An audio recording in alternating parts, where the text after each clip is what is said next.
The nation's longest reigning monarch, who died on Thursday afternoon at her retreat in the Scottish Highlands, approved a string of ministerial appointments on Wednesday.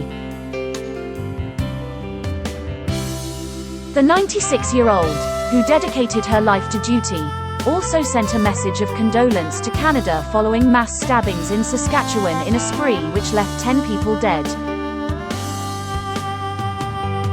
The Queen did, however, postpone a virtual Privy Council meeting on Wednesday after being advised by royal doctors to rest. It came after a busy day on Tuesday which saw her appoint Liz Truss as Prime Minister in an audience at Balmoral after formally accepting the resignation of Boris Johnson. The head of state, who carried a walking stick, looked bright but frail for her meeting with Ms Truss. Concern for the Queen's health escalated yesterday when Buckingham Palace issued a rare statement saying doctors were concerned and that she was under medical supervision. Senior royals rushed to Balmoral to be at the monarch's bedside. Charles, Camilla and Princess Anne were already in Scotland and arrived before Prince William, Prince Andrew, Prince Edward and Sophie, who flew up before driving into the private royal residence soon after 5 p.m. Prince Harry travelled separately and made it to Balmoral at around 8 p.m. The palace announced the death of the Queen in a statement at 6:30 p.m., prompting tributes to stream in from across the globe, while crowds gathered outside Buckingham Palace in an outpouring of grief for the beloved royal matriarch. King Charles III acceded to the throne immediately and Camilla is now Queen Consort. They are making their way back to London on the first full day of Charles' reign. A period of royal mourning for the Queen will be observed until 7 days after her funeral, likely to be held on September 19th. Liz Truss hailed the Queen in an address outside Number 10 last night. She said, "Queen Elizabeth II was the rock on which modern Britain was built.